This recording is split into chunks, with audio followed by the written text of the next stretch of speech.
you like love? Are you a night owl? Then Late Night Love is a place for you. Since life is negative enough, here we discuss everything love. What we love, who we love, and why we love. So join us. And welcome everybody to another journey of excursions down the river of consciousness that we call Late Night Love, or something like that. Yay! You did Stream it. of consciousness. It was very close. It's very close. You're getting there. It's very close. Wait a minute. And this. It would help if you plugged down your mic. Yeah. All right, we can try. Hey, you know, the wonderful thing about doing podcasts is I can actually just redo the intro, and the only people that will notice is nobody because no one's watching. Okay, let's do it. Well, except for the people who come back and watch the live show again later, and they see all this that I've screwed up. You want to try it again? Welcome, my lovelies, to another journey down the river of consciousness that we call Late Night Love.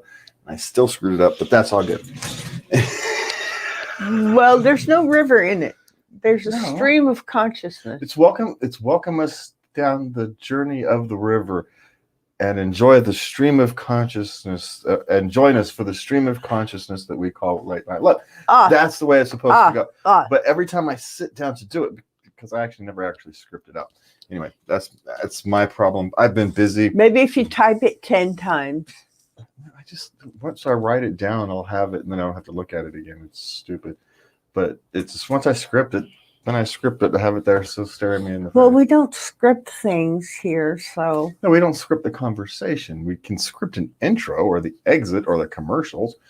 You know, we don't script the conversation. We don't need a stinking scripts. I mean, we do technically write outlines or We write out questions or outlines or topics, but you know, it's not. The conversation is completely unscripted. Yes. The show itself isn't. Well, then you get into how TV and scripting goes and that kind of thing. So that's a whole different question. Yep, I've got myself out of. I forgot where my camera is. Uh-oh. I moved my desk around yet again. And so I like it better this way. yeah. Well, except I have to, because of anyway, I have to either move the. It's a pain in the butt for one thing or another. So because. Well, it's an odd shaped room. Yeah, well, the room isn't odd. It's just because I'm trying to make it do like 4 different things, and so it doesn't do any of them perfectly. It is what it is. You know, sometimes you have to make do in life, and that's kind of, you have to accept that, and you just do the best you can with it. Which is kind of what we've been doing here for the last few months, and then we finally get a chance to catch a break. Got to be able to catch a bit of a breath. But you know, I think everybody is, you know, we just kind of went through I don't want to call it a trauma because that explain. I think that's overblowing the national conversation that's been happening, calling it a trauma. But there are people who feel that way, and then we kicking back in here. The coronavirus thing is spewing up again, and now we've got at the time when we're supposed to be getting ready to gather with our families, and so I think it's a hard time for people right now. Yes, a lot of people aren't going to be seeing their families this year. Yeah, I know it's affected all of us, and you know, while some people have younger families and they don't have to worry about it, other people have elderly or sick people, and it's more of a concern. And of course, they come first. And so, you know, what do? You kind of you do the best you can with the information we have. And you know, it's for a lot of people, you want to be around next year, right? And to have Thanksgiving normally next year. And so, you know, we do what we have to do this year. Yes. But we each get to make that choice for ourselves because we're all risk averse. And we wasn't that long ago where we saw people in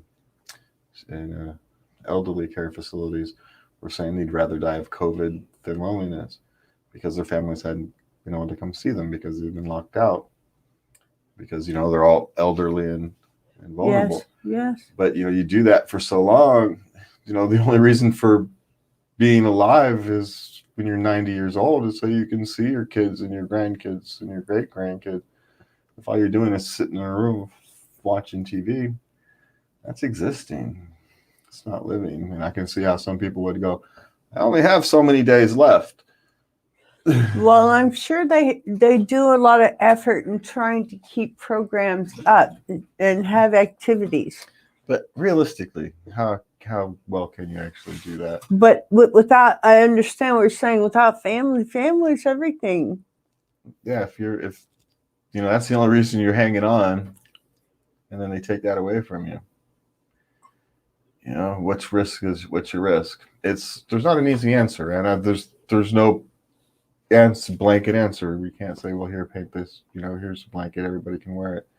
We're all going to have to struggle for this ourselves, doing the best we can to protect ourselves in all of our manners, our psychology, our psyche has an impact on our physical health as well. And you can't forget those two things. Stress and living under stress and fear. It's bad for your mental health, but it's bad for your physical health too. Long term, that'll take care of you. Yes. So you've got to be careful about how we try to approach. Yeah, self-care is especially important right now. Exercise. Yeah, and a lot of people are missing their normal self-care routines. They can't do them.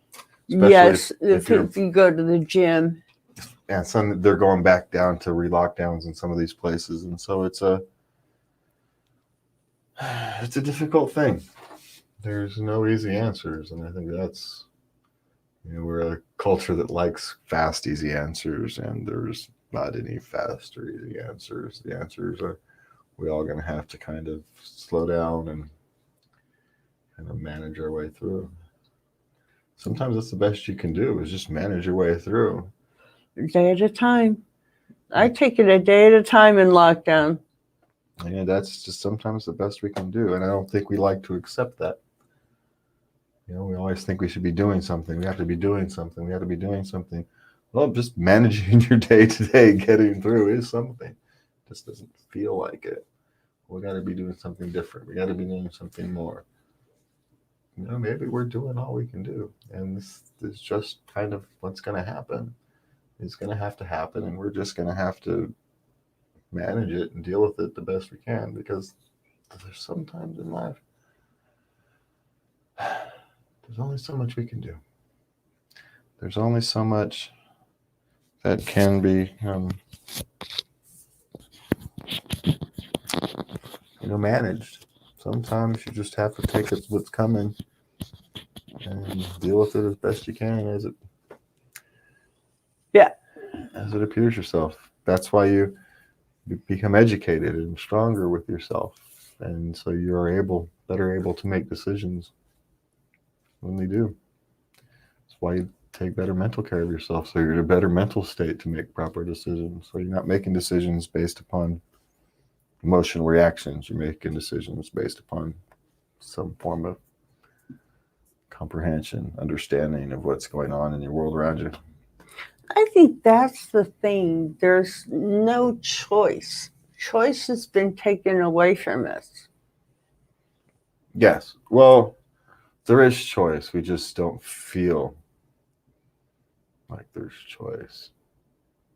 We all do have choice, especially here in America, in the United States. We all choose to follow laws or not, or to follow dictates or not, or to follow recommend. We do it every day. We kind of have that choice. It's written in our culture. It's, what the governor said or the president said. So that's how we got drug laws changed, because we all just ignored them.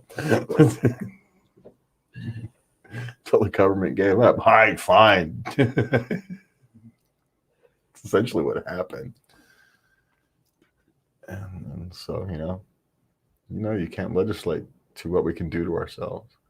You can legislate what we do to other people, okay, fine, but you can't legislate what we do to ourselves. And, it's come a long way. And so, we're Americans. We're stubborn. We'll go to jail for stupid ass shit. Just to make a point. Just to make a point. Why? Because we're dumb. That's it. All right. So, what do we have here? We have a number of questions. Oh my God. You can choose what you wish. Wait, I never get to choose. What happened? You get to choose. What do you mean I get to choose? Well, I came up with them. Uh-huh. I like the last one. Which last one? I thought I labeled something yellow. Anyway, No yellow. I had one yellow, so I could anyway. So what was the last one? Which one are we doing? How to be a good listener and why bother? Oh, those. Well, those require study, but okay. How to be a good listener. Well, one is you have to learn to listen, which means you have to learn to be quiet or to ask better questions. Because what's interesting is people are actually very interesting if you let them speak. Everybody's unique. Everybody has their own stories. Yes. And they'll tell you things. When I spent my time as an Uber driver, good Lord, they'll tell you things you just don't even want to know. I don't care that you're going down to a bar to meet some guy you met on the internet so you can have a booty call, even though you're not really sure, but you're just horny and you want to go down there and do it. I don't need to know. You're an attractive young woman. Why are you telling me this?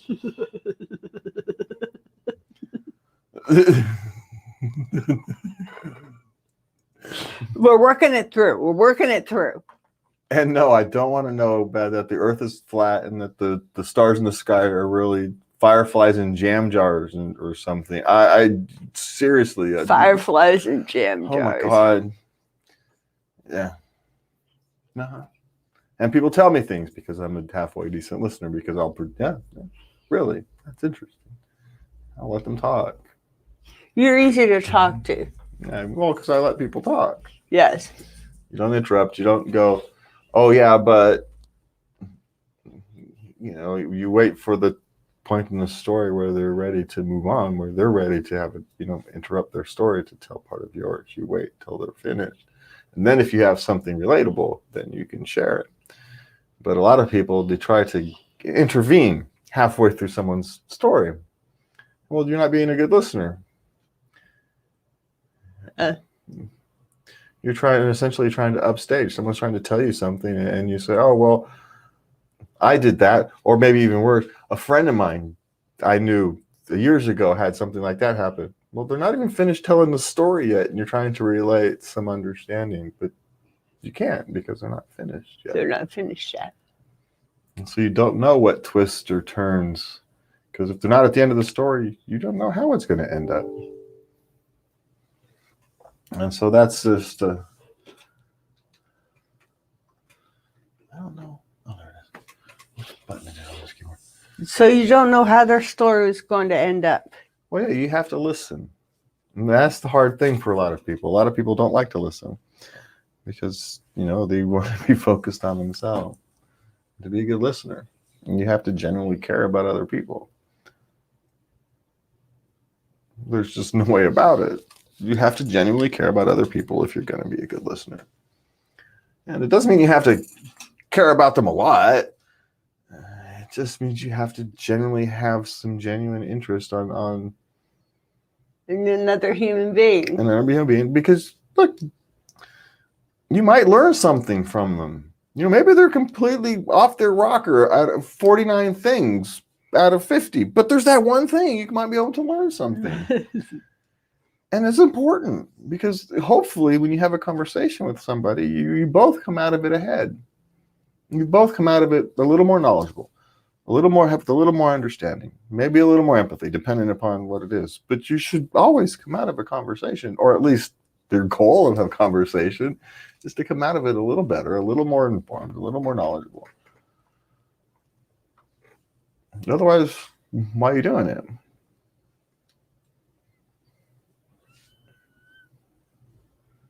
Some people are just lonely. Yes, but then if they have a conversation, then they've come out of it a little better. Yes. And the person they've talked to probably has learned something about that person. That, good Lord, people have had all kinds of tragedies. And if you give them a chance to tell you,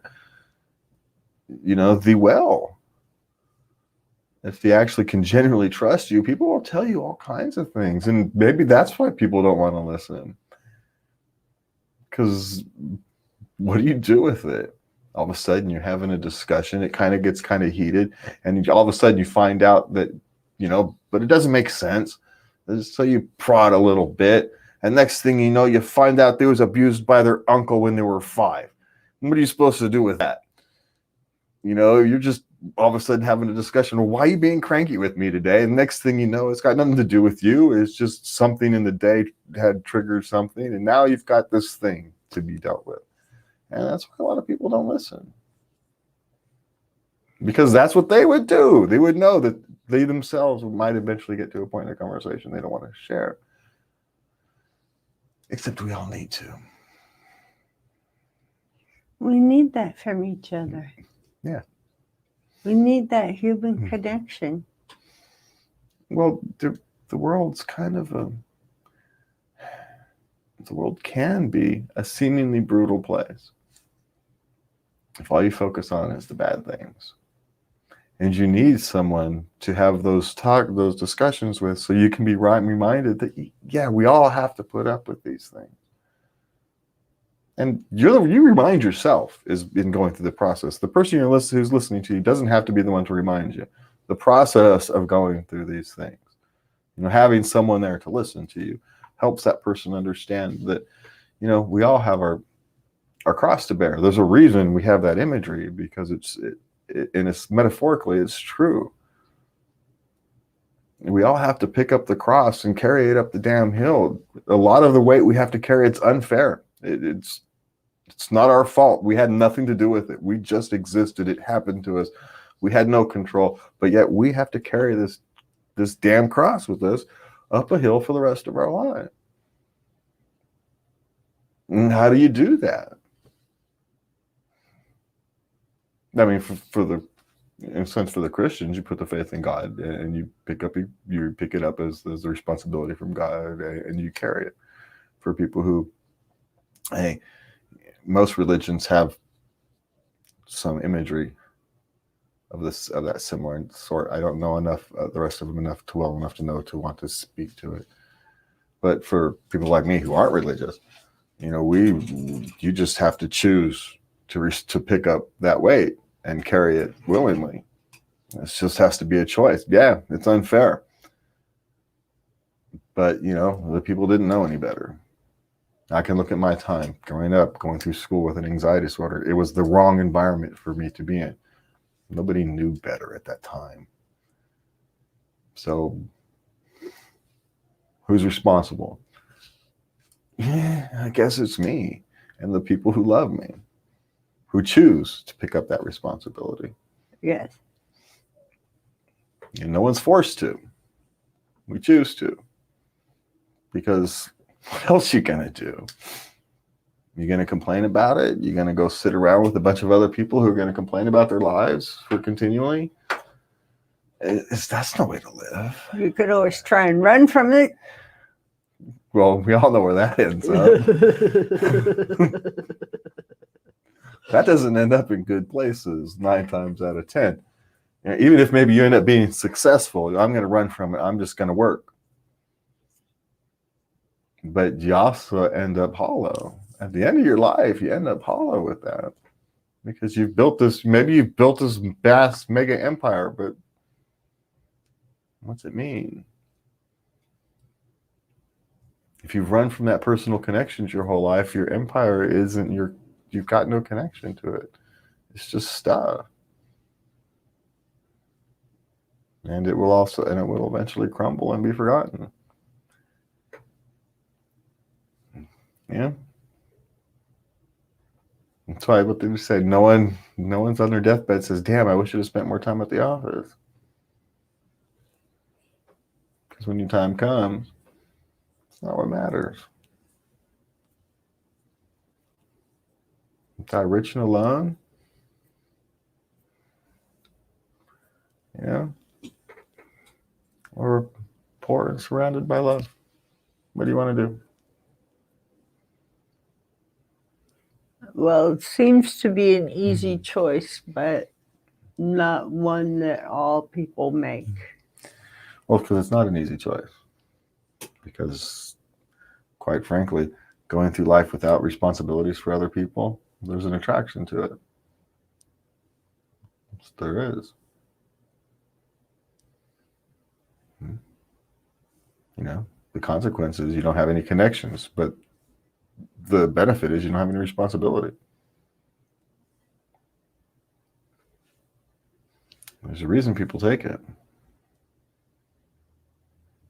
It seems attractive up until it's too late.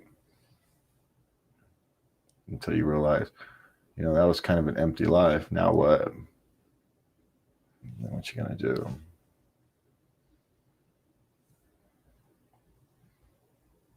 But there's no right answers to life. You know, how do I know what's right for somebody else? Maybe somebody else would have been a completely terrible partner and spouse, and they're freaking better off for the whole wide world for them to have kind of lived themselves by themselves.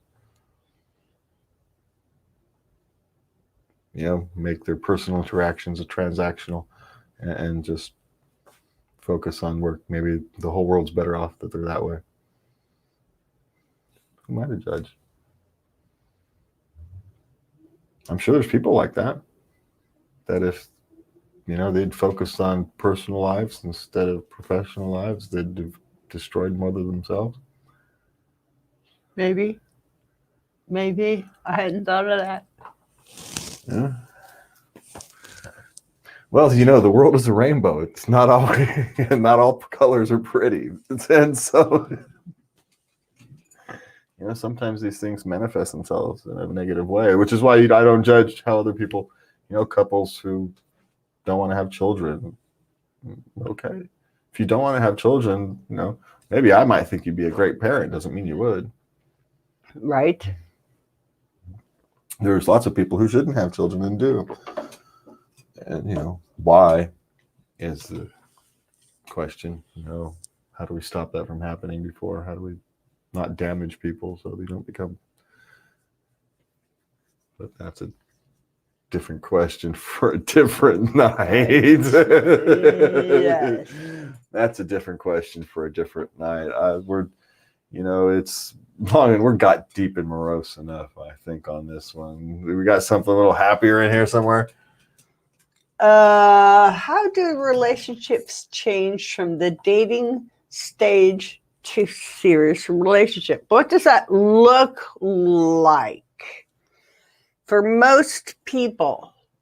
Oh, how the hell do I know? Nothing I do looks like normal for most people, and I can go what I observe, I suppose. Okay. You know, what it appears to me, but I suspect that the kind of things, the playbooks, it's not as playbookish as we think. I don't think relationships. Now, there are some things you can be wary of. I think there's better for warning signs when you talk about things when you're thinking about moving relationship stages. If you're contemplating it, you're probably best looking for warning signs, even though I'm not probably the best person. It's always still as strange for me that we do a dating thing on this show. It's just because I'm the last person to ask about dating because I know nothing. Well, I know there's supposed to be stages, but the burning question I want to know is, when do you say I love you? When it feels right. There's no answer. It's when it feels right. You shouldn't wait a month. Well, not if you don't feel you should wait. I couldn't wait to tell you. So, but, you know, again, that's me, and I'm old. And maybe if you're young, you might want to consider putting it off a little bit. But, okay. You know, but you tell that to 18-year-old. Really. Would you have listened? No. No, of course not. I wouldn't have either.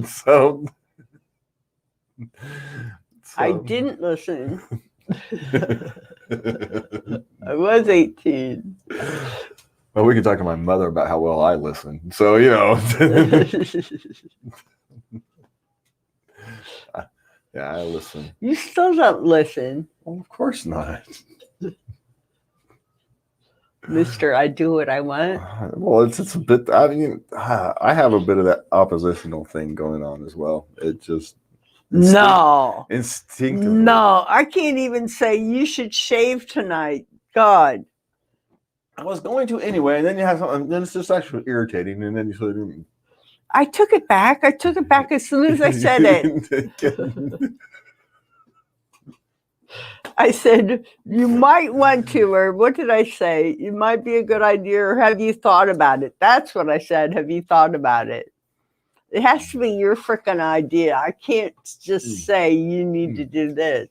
Like I didn't know I was in need of a shave or something. That's the thing that gets me. Like I didn't know. Like I can't manage my own manicuring issues. I've been doing it for 51 years almost now. I'm allowed an opinion.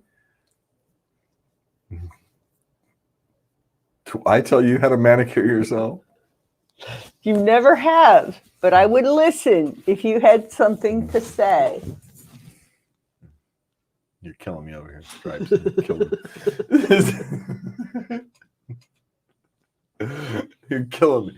Well, okay, but back to the actual question about relationship stages. Relationships do go through stages. I just don't think they're necessarily can be seen while you're in them.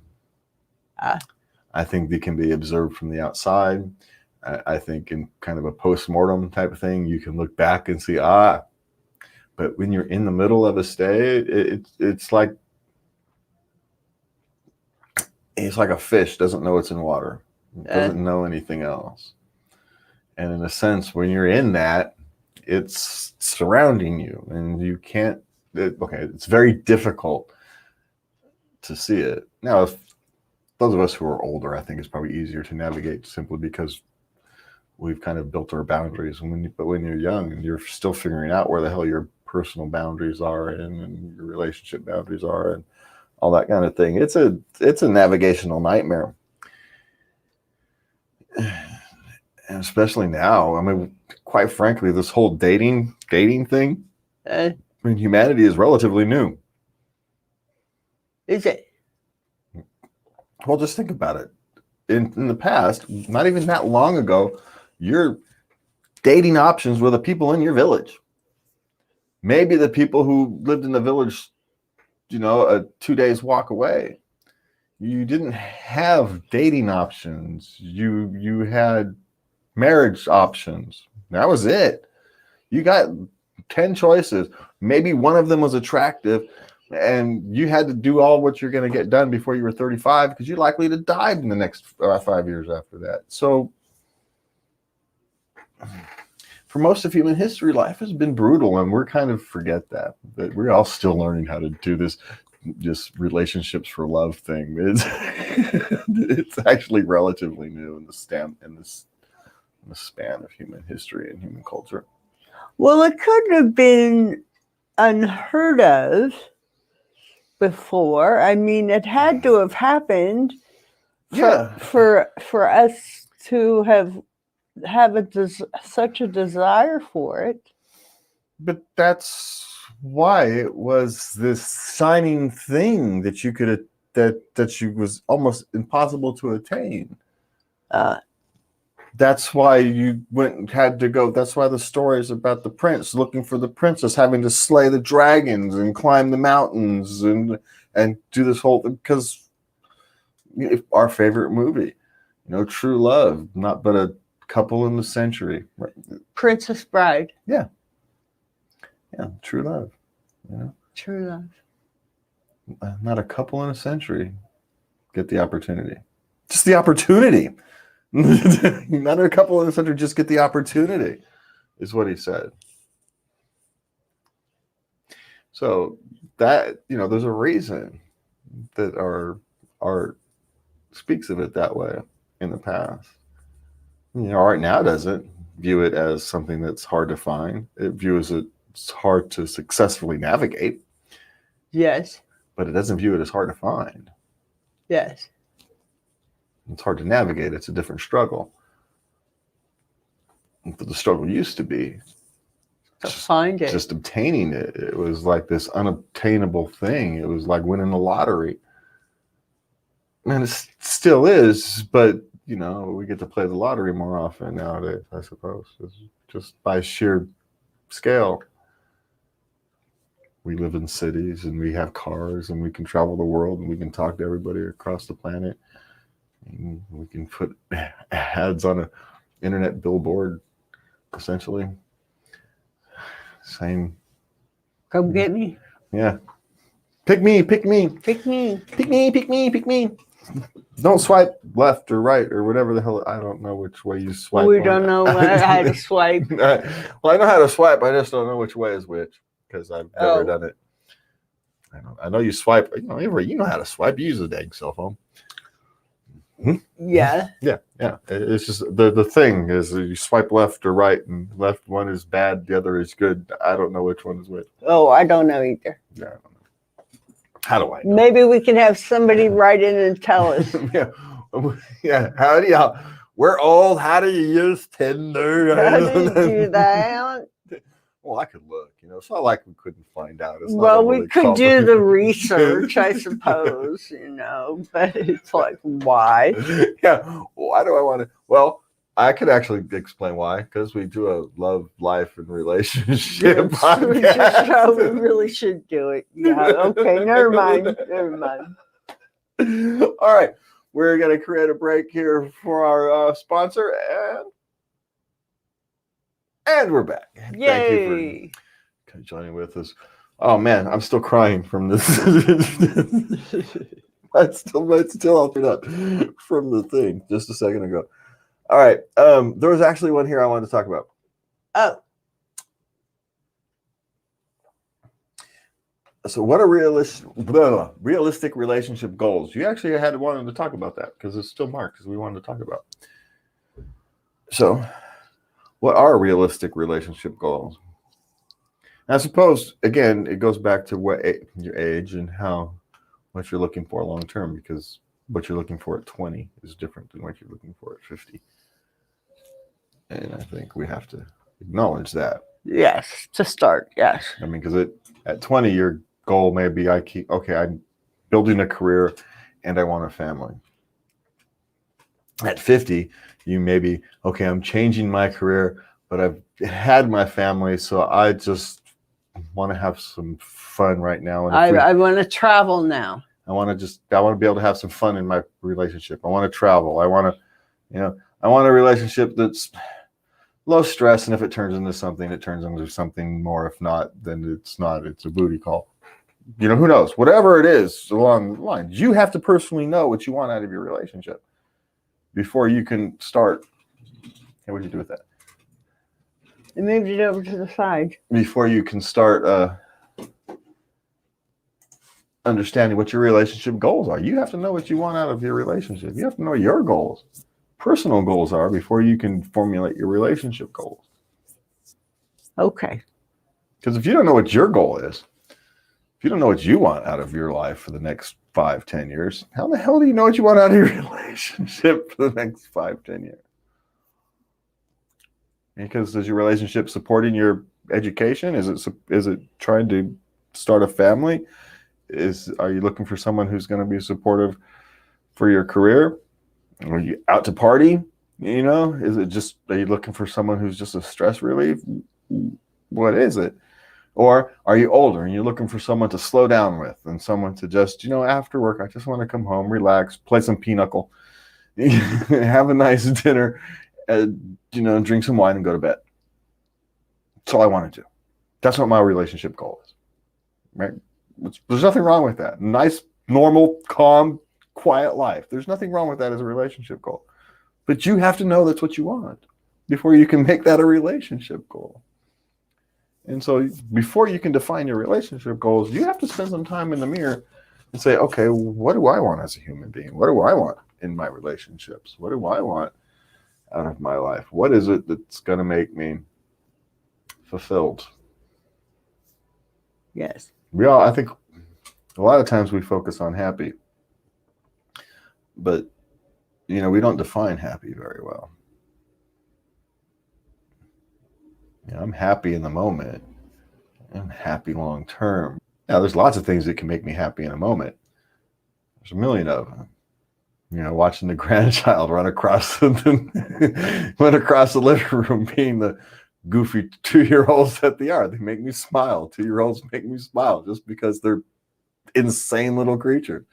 And it just makes me smile. It gives me joy. It makes me happy. But long term, that's not going to make me happy. Maybe you could argue that's part of fulfillment. That's a chunk of my fulfillment. But it's fulfillment. It's being fulfilled that makes me happy. I don't have to be happy every day to be happy in my life, to be fulfilled. I can have bad days. I can have bad weeks. We can have disagreements. To have all of its flavors. All of its flavors are welcome. And because all of its flavors are welcome, the bad parts of it don't show up very often. They're there. We honor them when they're there. All right, let's deal with that. Yes. Well, some of them are long-term projects. Yeah. They sit on the shelf most of the time. Yeah, and we're always kind of we bring them down and work on them a little bit, put them back up, come back later when we have some more information. Yeah. Yeah, and sometimes there's other things that are kind of taking precedence on vacation, right? Okay, the next 6 months are just going to be crazy, and so some of these things are just going to have to sit. But that's all right. We know that after 6 months or so, when that thing's over, they'll start to be picked back up again. Yes. Because we have a long enough history now where we know those things will happen. Yes. And so when you start a relationship that isn't quite so known, there's a bit of faith there. Yes. And so that's when you really get to learn about them. So, go back to the earlier question of the show. Not just dating goals, the question we were talking about earlier. How you change. Yeah, how relationships change. There's part of your stages is as you go through from operating on faith to operating on trust or lack thereof. Because at one point you're kind of hoping that they're going to do this. You're hoping, and you're kind of trying a little bit. See how far you can push it. See how far the person goes before they become no longer trustworthy, or before they start to say, "Hey, you're asking too much. Yeah, this is a little too far." Oh, okay. Now, a lot of this isn't conscious. We're not actively thinking about it. This is our subconscious. You're trying to find barriers. You're trying to find where you're trying to figure out where your surroundings are. It's psychologically valid. It's like a cat trying to define its parameters. And once it's defined its parameters, it's perfectly comfortable. And you bring a new cat into the house. What's one of the first things it does? It walks the perimeter inside the house. Goes near all the walls. Checks all the walls. That's why cats walk around all the walls on the outside of the house. They're like checking the perimeter. So they know their surroundings. They know where things are. Make sure nothing's changed. They feel comfortable. I like that nothing changes part. But life changes. Not everything changes. That's the thing. You can't get life that doesn't change. Relationships change because we get older, we get more wise or not. We get crankier because, you know, we get sore knees, or we get wiser, so we're not so cranky because we become more self-aware, more mindful. You know, there's 100 ways where we change. Well, I'm changing constantly, so our relationship is changing constantly. Now there's some stability to it. There's foundations to it. That's what I'm talking about. Yeah, but we change the color of the house all the time. Well, We move non-load bearing walls all the time.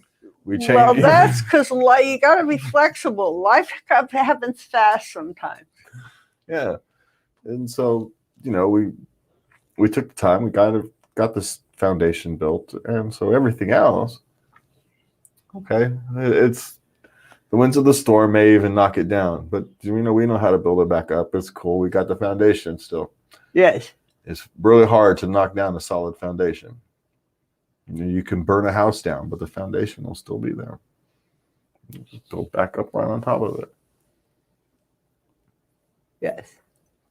If it's solid enough, take a lot of work, but it could be done.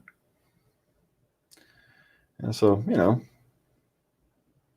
it's it's very hard to have a conversation when you've forgotten the topic you were talking about.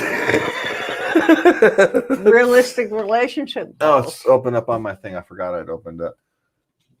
So, well, actually, I think we killed this topic to death, to be honest. I think your realistic relationship goals, you have to be realistic about yourself. You have to understand where, you know, what you want, what you need. And if your partner's in the same ballpark, and then you can set your goals together. You know, there's no set standard. There's no playbook in relationships, which really sucks. But, you know, we're so unique. The human animal is such a unique creature. We are such unique creatures that... All right, so we got 18 minutes left. What are the truly good things in life, my love? Truly good things in life to me is loved ones, whether that be family, friends, pets. I don't think we mention pets here enough. Pets fill a big hole. I miss my cat. I had a cat for 12 years. I still miss her. She's been gone almost 3 years now. And it's the people that we love. Those are the good things in life to me. Now, if you're talking on a day-to-day basis, I like the little things in life make me smile. You know, when I take a walk and I see a rose, it makes me smile. You know, it's a cloudy day. I like the clouds. I'm so sick of sunshine. It makes me smile. Rain, don't get me started on rain. I'll go stand out in the rain. It just nourishes the soul. Yeah, but unless it's 80 degrees and raining. I come from cold Ohio, but here in California, here where it doesn't even get 30 degrees. You're already bundled up. I'm acclimated. I've been here 38 years. Acclimated. I was born here. I don't get that cold. What the heck? There's nothing wrong with the electric blanket. No, if you lived in Ohio still, this is true. But we don't. It's toasty. All right. Well, you can have your good things in life like your electric blanket. It's fine by me. I just don't understand. I know. I come from Ohio originally, 17 degrees below. I walked to Lawson's for cigarettes one time. Oh, my God. 17 below. Oh, hell no. That's about what I said. 17 below. Yeah, it was 17 below. I had my glasses had ice on them by the time I got back home. But, you know, I was 17. I was going to live forever. I can do this. Well, apparently you could. You know? Yeah, I did. Got my still here. Got my cigarettes. You're still here. You've got all your pieces still on, so you made it. It's all good. You didn't have nothing amputated. No. You just got to keep moving. That's the key. I think the good things in life are actually those things. Those average day-to-day experiences, the walking to the store at minus 17 degrees below, just because you can. just because, damn it, I'm going to do it. That human spirit, there's something about the human spirit. Even gets us into trouble, don't get me wrong. So it's not universally a good thing, but that human spirit, it's what's driven us here. It's what's driven us forward. It's what's made us go from, living in caves and huddled around essentially a campfire to having skyscrapers and jet planes and the internet. And I don't think that human spirit is honored enough, not just in our culture, but in our lives, our own individual lives. Every one of us has gone through hell. None of us get out of this life without going through hell. We all get sick. And even the luckiest of us die. And even the luckiest have us, someone you love, someone you cares about passes away. We all have to suffer. There's no way through it. And yet we all somehow manage, despite all the horrors of history, despite all the difficulties of modern life, we all still stand up and continue on. And not just continue on, we continue on and we strive to make the world a better place. It doesn't always look like it because what we see is messy. What we see on the TV, what we see on the internet is messy because that's what's unique. News, by definition, is the unordinary, the unique. No one reports on 95% of people got home today, had a perfectly normal day, got up, ate breakfast, went to work, got home, had lunch. That's not news. It's not news. That traffic was pretty good today. That's not news. What to tell you is there's a backup on the 405, or there's a backup on the I-5. There was a big accident. That's news. No one says, traffic was good today. It's not a news story. I mean, it is if you're going home. You want to know, but it's not going to make the 5 o'clock news. It'll make the traffic report on the radio, but it's not going to make the 5 o'clock news. So now the path home today is good, clear, sweet.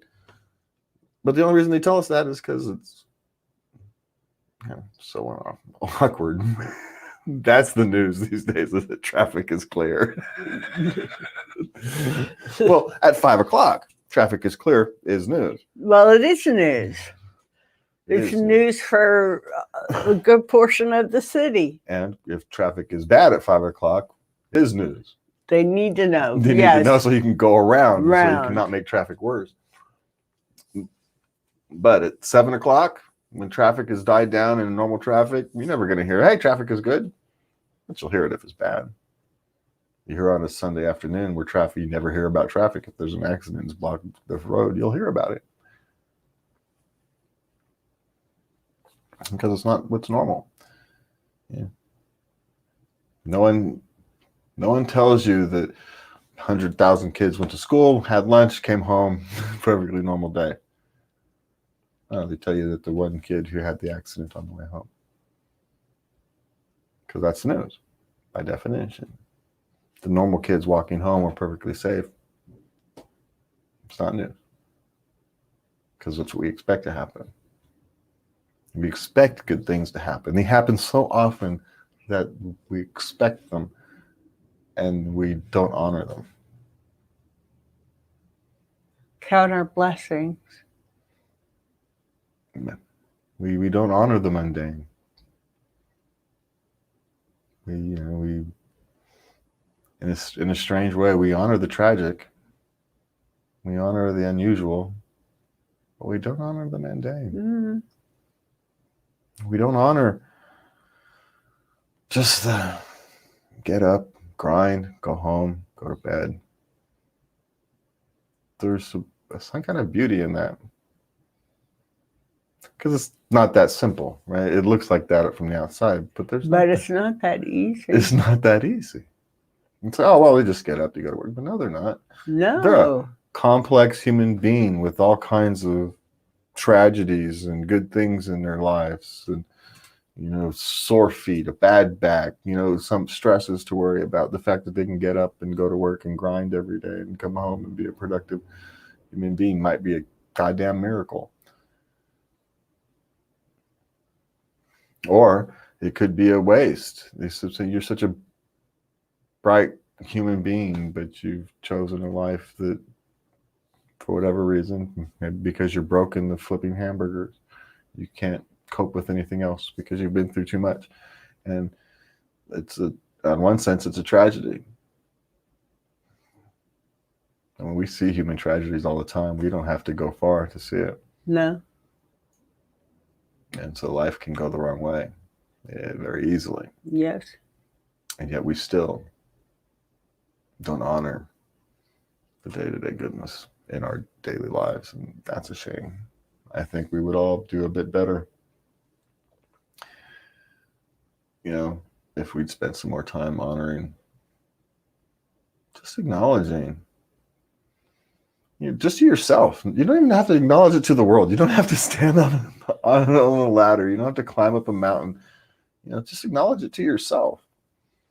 Say, hey, Well, I think I'm sorry to no, go ahead. I think it goes back to being content with the day-to-day and being fulfilled with the everyday. Yeah, it doesn't mean you're not trying. And part of your everyday is trying to be a better human being, trying to educate yourself, whatever it is your long-term goal is. That's part of your normal everyday. Right? Yes. Whatever that routine is that you've Yes. set up, that's part of your everyday. Yes. And so it doesn't come with it, but you don't need a trip to Hawaii to be fulfilled. It's great. It's cherry on top. Those are great things to have, those kind of experiences. No one wants to diminish them. But if you don't have a solid family life, if you don't have a solid normal life, what's that going to mean in the end? You're just going to have a life punctuated by highlights? If you don't honor your daily routine, your daily, not even your routine is the wrong word, your daily, and I don't want to use the word grind again, because that's not the way I'm going to think of it. But if you don't, Your daily life. yes, that's a much better word. If you don't honor your daily life, if you don't love your daily life, and I don't mean love it by loving necessarily the situations. I mean by loving yourself on a daily basis. Doesn't make yourself, you're not always happy with yourself. I sure the hell am not. But it just doesn't mean I don't love myself. Yes. You have to be happy. You have to be content, but it doesn't mean you have to be content with who you are, but it doesn't mean you're done evolving. Sure. Doesn't mean you're not done trying to become. I'm content that I'm on the right path. I'm on the path I want. I'm content that I'm trying to do the right thing. I'm trying to live the right way. Yes, I fail. Yes, I fall. On occasion, I get lost. But I try. And ultimately, that's enough for me. That's enough for the world. Otherwise, why are you trying to get out of life? I mean, not why. What are you trying to get out of life? What's your goal? What's the point? What's the point of success? What is success? Is success having lots of stuff? Is it having a great career?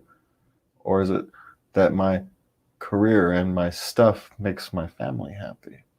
It sets up my great-grandchildren so they don't have to struggle so hard. They have a safety net to catch them. They don't have to start from square zero. They can start from square one in life. Whatever it is that fulfills you is the meat, so to speak, of life. Because otherwise, there's just not much there. What have you done? What have you left? Stuff. And I don't know, sometimes stuff can change the world. Yeah, sometimes it can. And so, I don't necessarily always want to put it down. Like I've said before, sometimes the world is better off if some of these people focus on making stuff. The world's great inventors. I've never heard of really great relationships coming out of that. Einstein was not the world's greatest spouse or father. And the question is, could he have been Einstein if he had been a good father, had been a good spouse? Maybe not. Maybe you need that unbalance in order to achieve that kind of, in order to be that brilliant, maybe you have to suffer somewhere else. Something has to give. Yeah. Yin and yang. There's only so much. And maybe, one of 8 billion people might be able to pull off being a good human being and be freaking brilliant. But I think most of us might be brilliant and a crappy human being. It's probably more likely. Huh. Just because being a good human being is hard. It takes effort. And if all your effort is into figuring out your equations, figuring out the meaning of life, figuring out how to build better widgets, then you're not focused on being a better you. It takes time and energy and effort. Yes, it does. And it takes time, energy, and effort to be a huge success. What are you gonna do? Yeah. Which are you gonna choose? So the world is balance. And now hopefully you find the person in life that has the opposite balance. Or the not necessarily the opposite balance, but has the fulfilling balance. They don't need you to be the over-loving spouse, the over-loving person. They're satisfied with you about being a success. The classic trophy wife. Go back. They're perfectly happy running the household, running the charity stuff, doing the things. You go out, you make it, you make your name. I'll sit here and I'll preserve it. And they become a team. And they work as a team. Uh-huh. And that's how those couples become highly successful. Right? She's perfectly happy playing her home life role, raising the kids. And when the kids get older, she's becoming a force in the community. While he's out there working 80 hours a week, making the money, building the houses, giving her the funding for the charity events and to do all these things. And they can make great strides in both business and community. And so I'm not disparaging that. If you can find your person, it's all the power to them. I just can't do it. I'd kill myself. Not purposely kill myself. Stress would literally drive, my body would stop to. Well, I'm no trophy wife. Well, I don't know about that. I wouldn't say that. Thanks, babe. I am rather domestic, but I like to have a hand in things too. Yeah, like telling me when I need to shave. Apparently, it was for the show. No one cares. But I keep sliding off a camera. No one cares if I'm shave on the show. No one cares. Yes, they do. No, they don't care if I have my hair up or my hair down. Let's hear from the audience. Let's see what they think. Well, if they care if I shave or have my hair up, no, because my audience are gonna be my mother, and they're gonna care if I have my hair down. Well, right. We hear from your mother. Anyway, what's wrong with that? Nothing is wrong with that at all. And on that, before I get myself into more trouble than I can get here on even my birthday, we are out of here. Thank you for joining us. Please, you guys can find us at latenightLove.us. Even though we should be working on that website soon, get some more information up there. You can also find us here at Facebook, YouTube. There's another one that I'm not remembering. Twitter? Minds. Mine. You can find us at Minds. Yeah, you can find me at Jazz Rock at Twitter. Anyway, you can find us. We're easy to find. Send us some love. We would love to hear from you at love@latenightLove.us. Yes, please. You can give us something to talk about. And until next time, thank you for joining us. And please remember to love everybody.